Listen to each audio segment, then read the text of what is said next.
Continuando con el contenido de números naturales, todo conjunto numérico cumple con una serie de características y propiedades para que se considere como tal. En el conjunto de los números naturales, pues se considera tal conjunto numérico porque cumple con las operaciones básicas. Sabemos que las operaciones básicas iniciales que hemos aprendido son la adición, la sustracción, multiplicación y división. La adición sabemos que se representa a través de los símbolos más. Cuando vamos a hacer la adición en el conjunto de los números naturales, debemos seguir el cartel de valores, es decir, al ubicar las cantidades debemos hacer coincidir los órdenes, unidad con unidad, decena con decena, centena con centena, unidad de mil con unidad de mil, según el cartel de valores. Lo mismo ocurre en estos dos ejemplos. Podemos aplicarlo de la siguiente manera, o sea, sin un orden específico o aplicando un triángulo inverso, que es como nos acostumbramos a hacerlo en educación básica, o sea, de mayor a menor. Sin embargo, mientras cumplamos el orden uno debajo de otro, según el cartel de valores, no debe haber ninguna dificultad al hacer la adición. Sabemos que 0 más 5, 5, 3 más 8, más 6, 17, 4 más 12 hay una que llevo 7 y una sería 1. Entonces aprendimos a hacer entonces la sumatoria según unidad con unidad, decena con decena, centena con centena. La sustracción. Se dice que la sustracción es la operación contraria de la adición. Cuando hacemos la sustracción, seguimos un orden similar a lo que hacemos en la adición. Es decir, tenemos que hacer coincidir los órdenes según el cartel de valores, unidad con unidad, decena con decena, centena con centena y así sucesivamente. Recordamos que cuando hacemos la sustracción, sabemos que un orden debe ser, el orden del minuendo debe ser mayor que el orden del sustraendo en valor posicional y absoluto. Por ejemplo, en este caso, 2 menos 5 no sería posible. Entonces, es lo que aprendimos en básica. Le quitamos prestado al 3 y se convierte en 12. 12 menos 5, 7. Y así sucesivamente. 12 menos 9, 9 menos 1, 14 menos 9 y 6 menos 4. Al realizar la operación de sustracción la podemos comprobar fácilmente haciendo una adición inversa, es decir, sumamos la diferencia con el sustraendo y nos debe dar el minuendo. 5 más 7, 12, 3 más 9, 12 y una que llevo 13, 8 más 1, 9 que llevo son 10, 5 más 9, 14 y una que llevo son 15, 2 más 4 son 6 y una que llevo 7. Entonces podemos hacer comprobar la sustracción. De igual manera entonces tenemos la multiplicación. Sabemos que la multiplicación es una adición abreviada.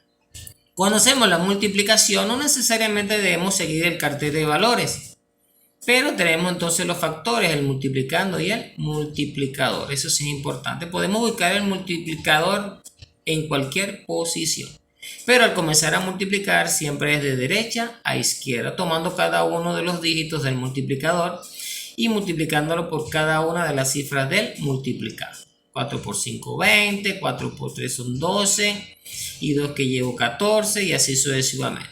Recordamos que cuando vamos a utilizar el siguiente elemento o el siguiente dígito del multiplicador, el resultado o el producto parcial debe correrse un lugar hacia la izquierda. Debe correrse el lugar hacia la izquierda, eso sí es importante. Por ejemplo, en este caso, como es 0, 0 por 5, 0. Y como todos los valores van a ser 0, entonces puedo hacer la multiplicación con el siguiente elemento distinto de 0, que en este caso es el 7. Es más, podemos hacerlo en ese caso. 7 por 5, 35. 7 por 3, 21. Y 3 que llevo 24, y así sucesivamente. Estos valores que obtenemos se llaman productos parciales y el producto real viene de la suma de esos productos parciales. Y acá seguimos pues el orden del cartel de valores: 0, 4 más 0, 1 más 5, 4 más 4, 2 más 2, 2, 4. Entonces nos da el producto de la multiplicación, el resultado final. Cuando hacemos la división, en este caso, ¿verdad?, ubicamos y utilizamos algo que aprendimos en primaria, que esto se llama galera, donde está el dividendo y tenemos nuestro divisor. Sabemos que al comenzar la división, el primer paso de la división, bajamos tantas cifras que sean iguales o mayores que el divisor, mayores o iguales que el divisor. En este caso, por ejemplo, bajamos la cifra 71, el número 71, y aplicamos la división.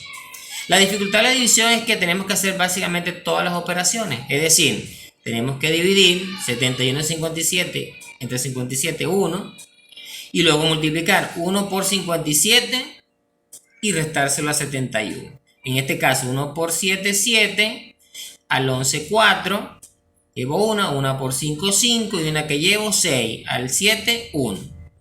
Una vez que hemos obtenido el primer residuo parcial, que debe ser menor que el divisor, no puede ser ni igual ni mayor, siempre debe ser menor. Bajamos la siguiente cifra, y en este caso cada vez se debe bajar una sola.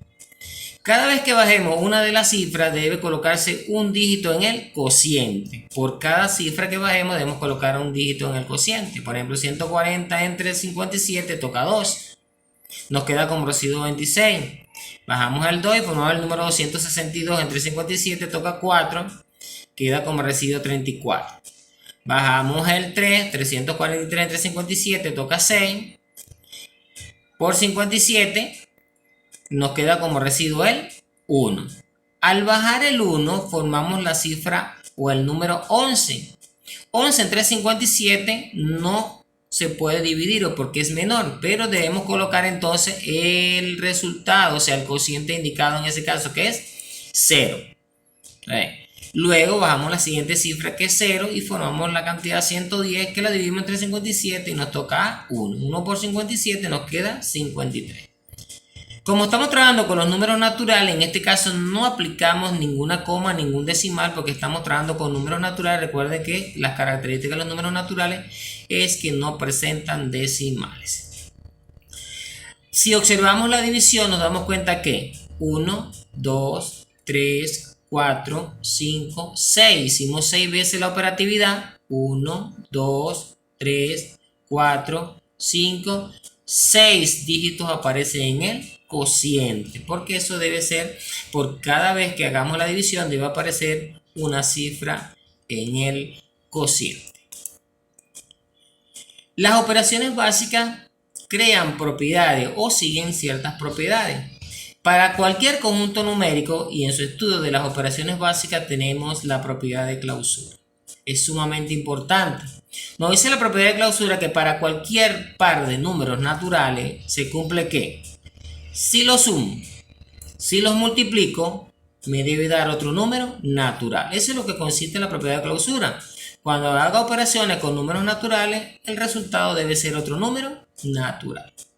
Igualmente tenemos la propiedad conmutativa, que nos dice que para cualquier par de números naturales se cumple que A más B es igual a B más A por B es igual a B por A. Es decir, al sumar o multiplicar no va a importar el orden, vamos a obtener el mismo resultado. También tenemos la propiedad asociativa, que nos dice que para cualquier grupo de números naturales se cumple que la forma de agruparlos, por ejemplo aquí A más B, luego más C, o B más C más A por B, luego por C, B por C, luego por A, no va a modificar el resultado, independientemente de la forma en que asocie o forme grupos en las operaciones de adición y multiplicación, no va a alterar el resultado final. De igual forma, tenemos la propiedad distributiva. La propiedad distributiva se caracteriza por presentar dos operaciones básicas. Por ejemplo, acá nos dice que para todo grupo de números naturales se cumple que la adición por la multiplicación es igual a multiplicar y luego hacer la adición, o sea, un orden. Puedo hacer primero la adición y luego la multiplicación, o puedo multiplicar y luego sumar los productos. Ese factor puede estar, la adición o el grupo de adición puede estar o a la izquierda o a la derecha en la propiedad distributiva, pero eso no va a modificar en ningún momento el resultado final. Se da el caso que la propiedad distributiva es la única propiedad que se puede comprobar con la división o que se comprueba en la división, pero siempre y cuando la adición sea el dividendo, o sea, esté ubicado del lado izquierdo. También tenemos el elemento neutro. Dice acá que para todo número natural existe otro número natural, tal que si lo sumo me da ese número natural, siempre y cuando ese número que esté sumando sea el 0, lo cual indica que el 0 es el elemento neutro de la adición. Lo mismo ocurre con la multiplicación. Existe un elemento que al multiplicarlo, por ejemplo acá, A por B, me reproduzca A, solamente se da el caso que ese producto o que ese elemento sea el 1. Eso se da, entonces nos quiere decir que el 1 es el elemento neutro de la multiplicación.